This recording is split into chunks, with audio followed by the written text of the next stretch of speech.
Gledens troch Isel had van de morgen voor een grote chaos zorgen op de sneldieken in Noord-Nederland. Het wie gewoon plak en zak leed dat de politie ingrijpen moest. 50 max aanhouden. Snottig glad op stuk.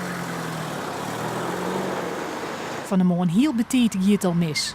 Op verskate plakken rekken auto's van de Dico. Ik reed hier op de A32 en ik merkte dat het heel glad was, want ik gleed een beetje naar links en ik wilde bijsturen. Toen ging ik weer te veel naar rechts, toen ging ik weer te veel naar links.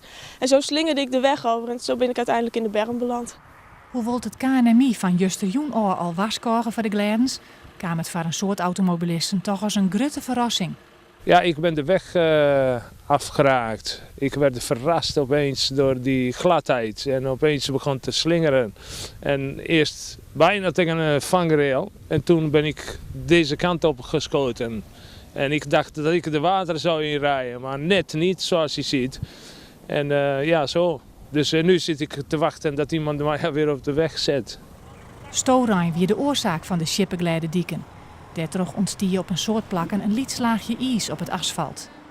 Het slimste ongeluk vond plak op een A1 bij de Lieke tussen Drachten en Greens. Daar botsten 4 auto's op een oor, 2 Friers en rekken verwoenen.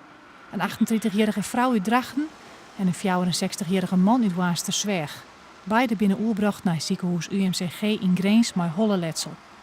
Om verdere ongelukken voor te komen, kwam de politie ook met een zogenaamd NL-alert.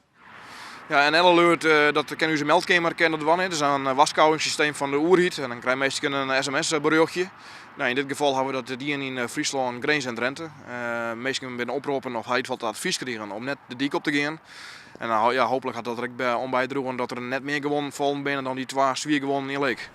Aan het eind van de morgen weer de Gledens voorbij. De temperaturen roemen op en het verkeer kon gewoon weer terugrijden.